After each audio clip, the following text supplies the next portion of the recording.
Assalamualaikum warahmatullahi wabarakatuh. Saya dari kelompok 3 akan mempresentasikan tentang materi genetik, yaitu gen DNA dan kromosom. Kromosom adalah materi genetik karena bertanggung jawab terhadap pewarisan sifat-sifat genetik dari induk kepada keturunannya.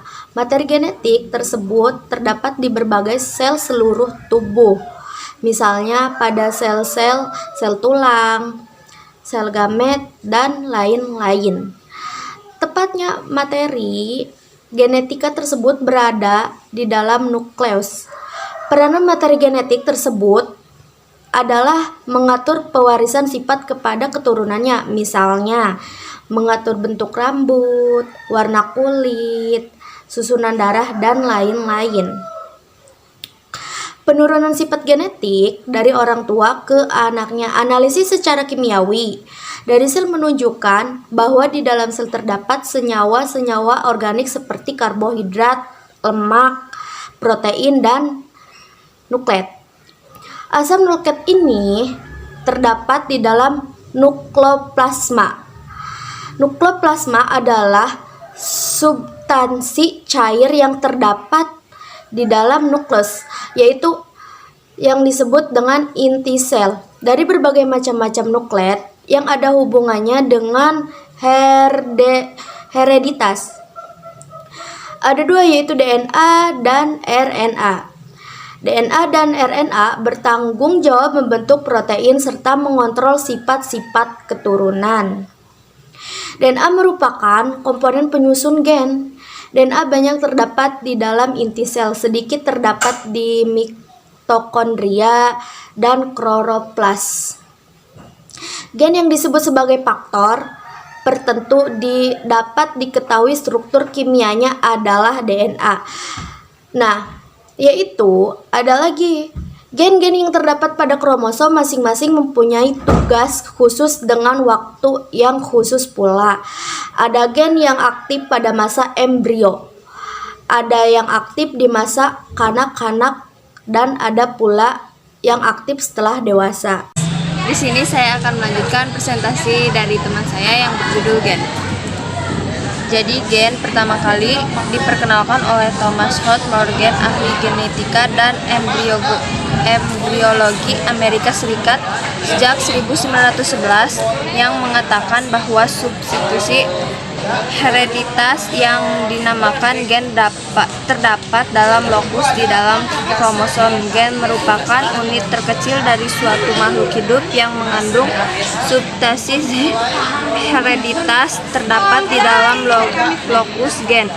Gen terdiri dari protein dan asam nukleat, DNA dan RNA, berukuran antara 4/8 meter mikron. Gen mempunyai sifat-sifat sebagai berikut. 1.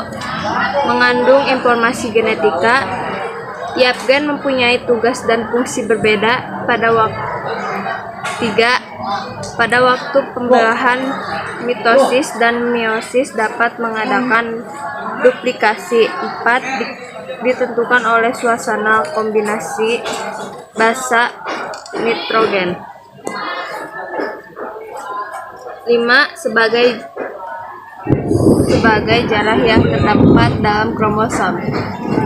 Gen merupakan unit terkecil materi genetika dan terdapat dalam setiap lokus yang khas pada kromosom, yang terdiri atas sepenggal DNA yang mengatakan sifat individu melalui pembentukan polipeptida. Jadi gen berperan penting dalam mengontrol sifat-sifat individu yang diturunkan sebagai materi hereditas. Gen memiliki beberapa fungsi antara lain, yaitu 1. Sebagai jarah terdiri yang ada pada kromosom. 2. Menyampaikan informasi genetika dari induk kepada keturunannya. 3. Mengatur proses metabolisme dan perkembangan. Oke, baik, di sini saya akan melanjutkan presentasi dari teman saya tentang materi genetika, DNA, gen, dan kromosom. Oke baik, langsung saja. Kegiatan sel dikendalikan oleh gen di dalam inti. Pengendalian ini dilakukan dengan menyusun materi tertentu yang sesuai dengan pola gen untuk membentuk suatu rantai asam amino. Polipsida tersebut difungsikan menjadi enzim yang akan mengatur reaksi metabolisme dalam sel. Walaupun demikian, gen-gen dapat diumpamakan dalam satu deretan berurutan dan teratur pada benang kromosom. Di dalam sel tubuh kromosomnya biasanya berpasangan. Sepasang kromosom merupakan homogen sesamanya, artinya keduanya mempunyai bentuk yang sama dan lokus gen-gen yang bersesuaian. Gen-gen yang dapat pada lokus yang bersesuaian ini disebut alel. Alel dapat memiliki tugas yang sama atau berlawanan untuk suatu pekerjaan tertentu. Alel yang mempunyai tugas yang sama disebut alel homozigot, sedangkan alel yang tugasnya berbeda disebut alel heterozigot karena genotip diekspresikan menjadi suatu fenotip. Alel dapat menyebabkan perbedaan penampilan di antara individu dalam suatu populasi. Alel adalah gen-gen yang menetapi atau terletak pada lokus yang sama pada kromosom homolognya, yang mempunyai tugas berlawanan untuk suatu sifat tertentu. Melanjutkan dari apa yang tadi teman saya jelaskan, saya di sini akan menjelaskan tentang DNA atau deoxyribonucleic acid. Nah, DNA akan berperan sebagai pembawa informasi genetik dari satu genetik ke genetik lain. DNA sendiri merupakan polimer besar yang tersusun atas atas unit-unit nukleotida atau polinukleotida. Nah, nukleotida itu kan tersusun atas 3 bagian. Nih, yang pertama itu ada gugus gula deoksiribosa, gula dengan 5 atom karbon atau pentosa. Yang kedua itu gugus atom fosfat atau fosfat terikat pada C kelima dari gula. Yang ketiga itu kan ada gugus basa nitrogen, atau gugus ini terikat pada C pertama dari gula. Jadi ini dapat dikatakan satu nukleotida itu tersusun atas 1 fosfat, 1 gula, 1 basa nitrogen yang tersusun secara berurutan. Baiklah, saya akan melanjutkan presentasi dari teman saya. Molekul gula ini terikat pada basa nitrogen yang tersusun atas basa purin dan basa pirimidin. Basa purin tersusun atas guanin dan adenin, sedangkan basa pirimidin tersusun atas timin dan sitosin. Ikatan antara A, T membentuk 2 ikatan hidrogen, sedangkan antara C, G membentuk 3 ikatan hidrogen. Adanya 3 ikatan hidrogen ini menghasilkan ikatan CG lebih kuat dari ikatan AT. Spesifikasi ikatan basa ini disebut dengan komplementaritas atau complementarity. Molekul DNA mempunyai sifat-sifat antara lain. DNA sebagai organisme mempunyai kandungan adenin yang sama dengan timin. Perbedaan antara DNA dari spesies yang berlainan letak antara AT dan GC. Setiap molekul DNA disusun oleh 2 rantai polinukleotida. Antara kedua basa yang berpasangan terbentuk ikatan hidrogen. Adanya ikatan ini memberikan kelenturan pada DNA.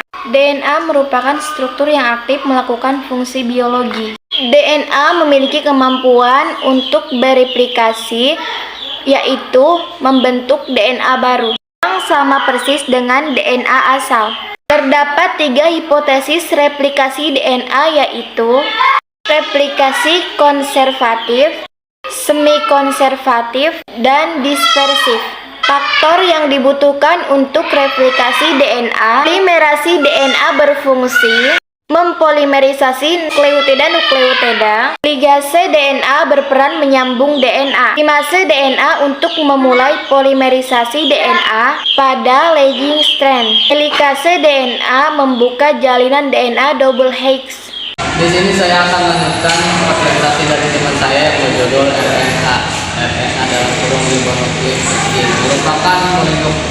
tidak, namun ukurannya jauh lebih pendek dari DNA, yang terdiri atas satu rantai dalam sepuluh single helix. Gula pentosa yang menyusun RNA adalah gula ribosa, sedangkan basa protein yang menyusun RNA adalah basa purin yang terdiri atas adenin dan guanin, serta basa pirimidin yang terdiri dari sitosin dan urasil. Jenis-jenis RNA: 1. RNA duta dalam kurung RNA merupakan penghubung DNA dengan protein dan membawa pesan berupa informasi genetik dari DNA untuk membentuk protein. Berperan membawa kode genetik dari DNA berupa triplet basa yang ada pada RNA duta atau yang disebut codon. 2.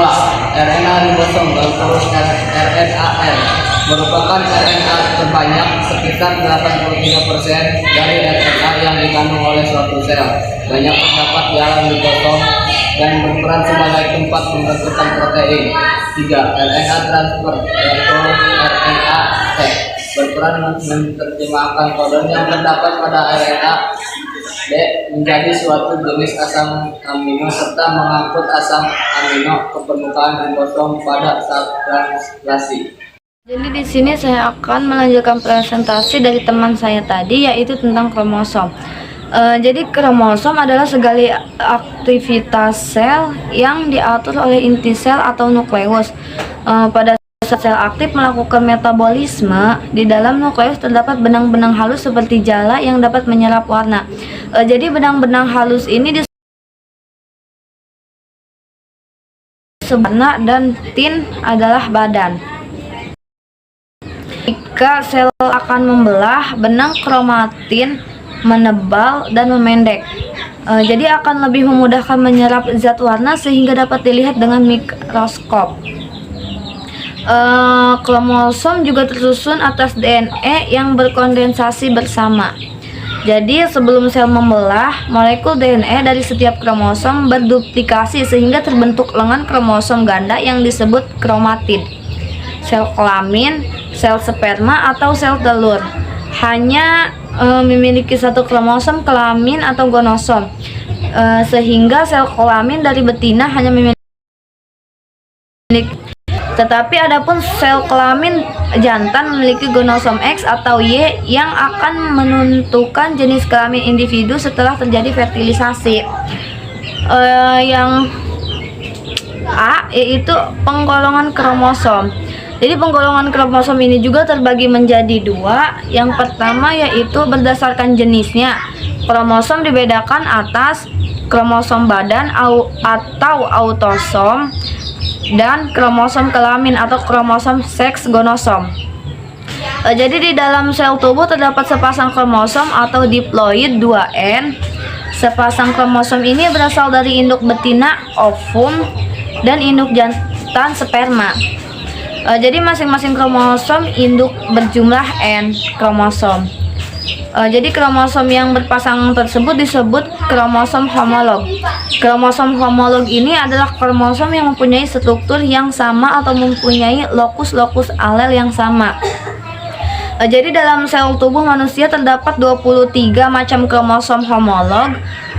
Jumlah macam kromosom atau satu pasang kromosom haploid disebut genom.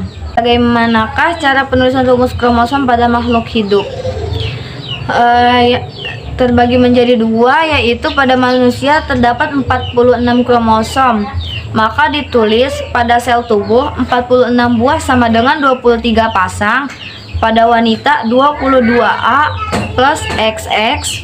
Pada pria 22AA plus XY. Pada sel kelamin 23 buah atau kromosom tidak berpasangan. Pada ovum 22A plus X. Pada spermatozoa 22A plus X atau 22A plus Y. Yang kedua, pada kuda terdapat 64 kromosom. Maka ditulis pada sel tubuh 64 buah sama dengan 23 pasang. Pada kuda betina 31AA plus XX.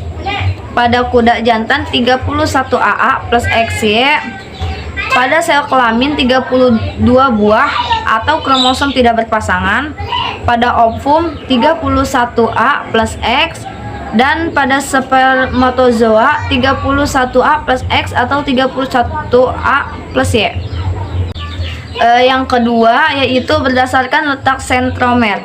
Kromosom dibedakan atas telosentrik. Sentromer terletak di ujung kromosom.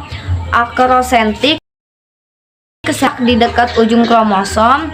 Submetasentrik, sentromer dekat pada salah satu ujung kromosom. Dan yang terakhir metasentrik, yaitu sentromer terletak di tengah-tengah kromosom.